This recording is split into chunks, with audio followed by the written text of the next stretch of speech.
Assalamualaikum warahmatullahi wabarakatuh. Saya Aisyatul Kamelia dari kelas 3D Prodi PAI Institut Agama Islam akan menampilkan video tentang mata kuliah model dan strategi pembelajaran kepada dosen pengampu Dr. Ahmad Ikhwanul Muttaqin MPDI.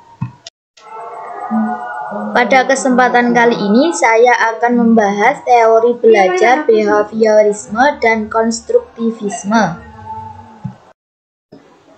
Materi yang pertama yaitu teori belajar behaviorisme.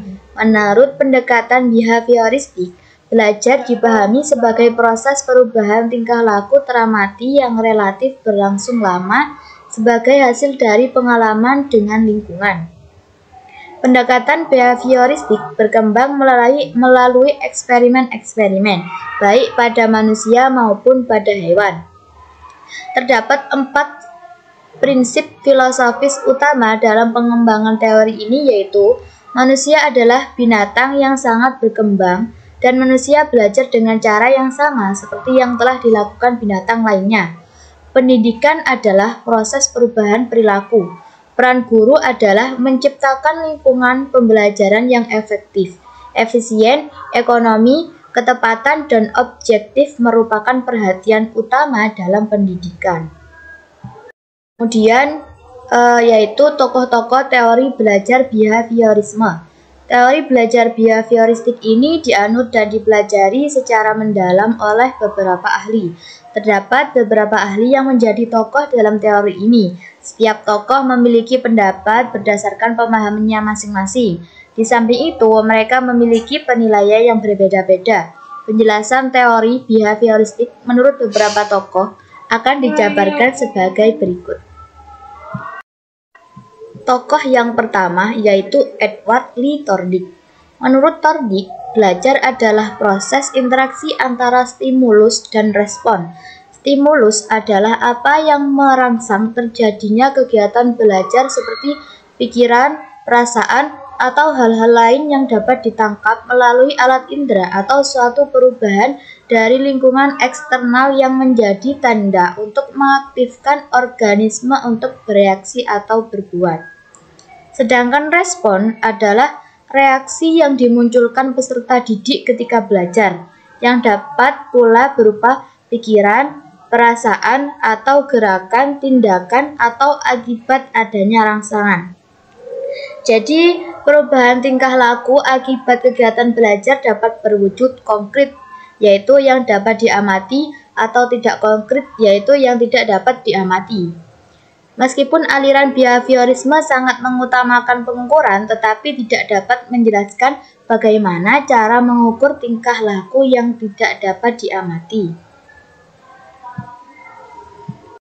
Torndijk dikenal akan percobaannya yang paling fenomenal, yaitu meneliti perilaku pembelajaran oleh kucing. Dia meletakkan kucing yang lapar pada sebuah tempat transparan yang mengurung kucing tersebut dan makanan di luar tempat pengurungan itu. Jadi kucingnya ada di dalam, makannya dari luar. Kemudian kucing tersebut diamati melakukan beberapa gerakan untuk mencapai makanan yang dilihatnya, dan inilah yang diamati Torndijk. Pada awalnya, kucing berusaha untuk meloncat ke sana kemari guna meraih makanan yang dilihatnya.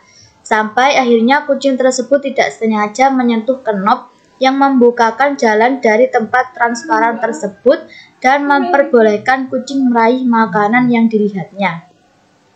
Percobaan ini dilakukan beberapa kali hingga kucing secara otomatis melakukan gerakan menyentuh knob untuk membuka jalan agar ia bisa mendapatkan makanan.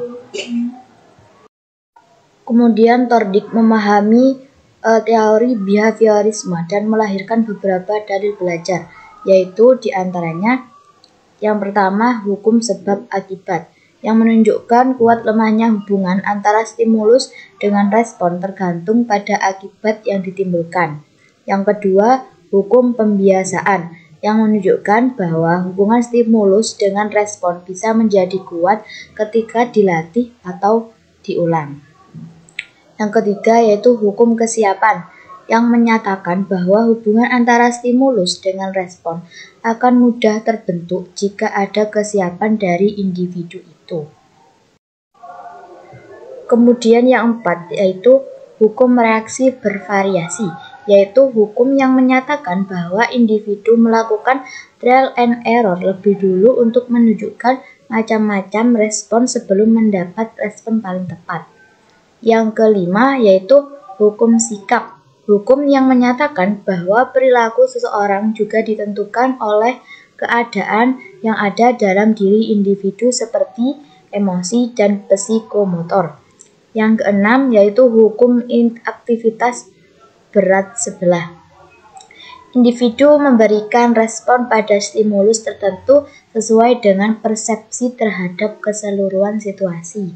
Yang ketujuh, hukum respon, yang merupakan pemahaman bahwa individu bisa menyatakan respon tindakan bahkan pada situasi yang belum pernah dialaminya. Yang kedelapan, hukum perpindahan asosiasi, yaitu proses peralihan situasi lama ke situasi baru dengan cara bertahap, mengurangi unsur situasi lama dan mengenalkan unsur situasi baru. Tersebut yaitu pemahaman teori behaviorisme menurut Thorndike. Kemudian tokoh yang kedua yaitu Ivan Petrovich Pavlov, lebih dikenal dengan julukan Pavlov saja, merupakan fisiolog sekaligus dokter asal Rusia. Pavlov terkenal dalam pembahasan teori behavioristik karena percobaannya terhadap anjing. Percobaan ini dilakukan dengan memperhatikan makanan pada anjing. Anjing tersebut kemudian mengeluarkan air liur yang merupakan stimulus alami dan diasosiasikan dengan keinginan akan makanan tersebut. Percobaan ini dilanjutkan dengan membunyikan lonceng untuk memanggil anjing yang kemudian akan diperlihatkan makanan. Pada akhirnya, anjing akan menangkap pembelajaran bahwa lonceng memiliki keterkaitan dengan makanan. Sehingga ketika Pavlov mencoba membunyikan lonceng yang awalnya digunakan untuk memanggil anjing, secara otomatis anjing tersebut sudah menanggapi dengan mengeluarkan air liur. Hasil eksperimen Pavlov tadi melahirkan beberapa hukum pembelajaran, yaitu yang pertama, hukum pembiasaan yang dituntut. Hukum ini menjelaskan bahwa jika ada dua macam stimulus yang diberikan secara bersama-sama dan salah satunya merupakan reinforcer, maka gerakan refleks pada stimulus lainnya juga meningkat. Yang kedua yaitu hukum pemusnahan yang dituntut. Hukum ini memaparkan jika refleks yang diperkuat melalui responden condition diberikan kembali tanpa adanya reinforcer, maka kekuatannya akan melemah. Kemudian tokoh yang ketiga dari teori pembelajaran behaviorisme adalah Burrus Frederick Skinner. Burrus Skinner adalah seorang psikolog dari Amerika yang terkenal akan aliran behaviorismenya. Skinner memiliki pendapat bahwa hubungan antara stimulus dengan respon yang ditunjukkan individu atau subjek terjadi melalui interaksi dengan lingkungan. Respon yang ditunjukkan pun tak seluruhnya merupakan hasil dari rangsangan yang ada, tetapi karena interaksi antara stimulus yang menghasilkan respon. Respon kemudian menghasilkan konsekuensi. Pada akhirnya, konsekuensi akan menghasilkan atau memunculkan perilaku. Skinner dalam teori behavioristik melahirkan buah pemikiran yang dikenal dengan istilah teori operant conditioning. Teori ini mengungkapkan bahwa tingkah laku yang dilihatkan subjek tak semata-mata merupakan respon terhadap stimulus, tapi juga tindakan yang disengaja. Kemudian Skinner menyatakan pendapatnya bahwa pribadi seseorang merupakan hasil dari respon terhadap lingkungannya. Dua macam respon tersebut adalah Yang pertama, respon dan respons, yaitu respon akibat rangsangan tertentu. Contohnya, anjing yang mengeluarkan air liurnya ketika majikannya membawakan makanan untuknya. Yang kedua, yaitu operan respons, yaitu respon yang muncul dan semakin berkembang oleh rangsangan tertentu. Contohnya yaitu seorang anak yang mendapatkan reward ketika ia menjadi juara kelas, maka ia akan semakin giat belajar untuk mempertahankan bahkan menaikkan prestasi dan harapan diberikan reward kembali, dan berharap diberikan reward kembali dengan nilai yang sama atau lebih tinggi. Materi yang kedua yaitu teori konstruktivisme. Teori konstruktivisme merupakan teori yang sudah tidak asing lagi bagi dunia pendidikan. Sebelum mengetahui lebih lanjut tentang teori konstruktivisme, alangkah lebih baiknya diketahui dulu konstruktivisme itu sendiri. Konstruktivisme berarti bersifat membangun. Dalam konteks filsafat pendidikan, konstruktivisme adalah suatu upaya membangun tata susunan hidup yang berbudaya modern. Berdasarkan penjelasan tersebut, bahwa konstruktivisme merupakan sebuah teori yang sifatnya membangun dari segi kemampuan, pemahaman dalam proses pembelajaran. Sebab dengan memiliki sifat membangun, maka dapat diharapkan keaktifan daripada siswa akan meningkat kecerdasannya. Tokoh yang berpendapat tentang teori konstruktivisme adalah Szymanski. Szymanski mengatakan konstruktivisme adalah aktivitas yang aktif, di mana peserta didik membina sendiri pengetahuannya, mencari arti dari apa yang mereka pelajari, dan merupakan proses penyelesaian konsep dan ide-ide baru dengan kerangka berpikir yang telah ada dimilikinya. Berdasarkan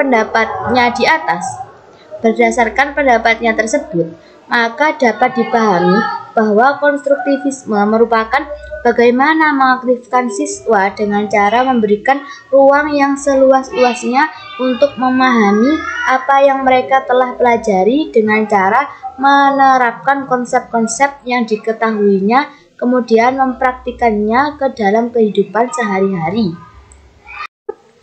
Berdasarkan pendapat para ahli, maka dapat dibuat sebuah kesimpulan, yaitu konstruktivisme merupakan sebuah teori yang memberikan keluasan berpikir kepada siswa dan memberikan siswa dituntut untuk bagaimana mempraktikkan teori yang sudah diketahuinya dalam kehidupannya. Perspektif dalam konstruktivisme. Yang pertama yaitu konstruktivisme exogenous, mengacu pada pemikiran bahwa penguasaan pengetahuan mempresentasikan sebuah konstruksi ulang dari struktur-struktur yang berbeda dalam dunia eksternal. Pandangan ini mendasarkan pengaruh kuat dari dunia luar pada konstruksi pengetahuan, seperti pengalaman-pengalaman, pengajaran, dan pengamatan terhadap model-model. Kedua, konstruktivisme endogenous menekankan pada koordinasi tindakan-tindakan yang sebelumnya, bukan secara langsung dari informasi lingkungan. Karena itu, pengetahuan bukanlah cerminan dari dunia luar yang diperoleh melalui pengalaman-pengalaman, pengajaran, atau interaksi sosial. Pengetahuan berkembang melalui aktivitas kognitif dari abstraksi dan mengikuti sebuah rangkaian yang dapat diprediksi secara umum. Yang ketiga yaitu konstruktivisme dialektikal, berpendapat bahwa pengetahuan tidak hanya dengan diperoleh melalui sekolah, akan tetapi bisa juga didapatkan melalui saling berinteraksi sesama teman, sama guru, tetangga, dan bahkan lingkungan sekitar kita.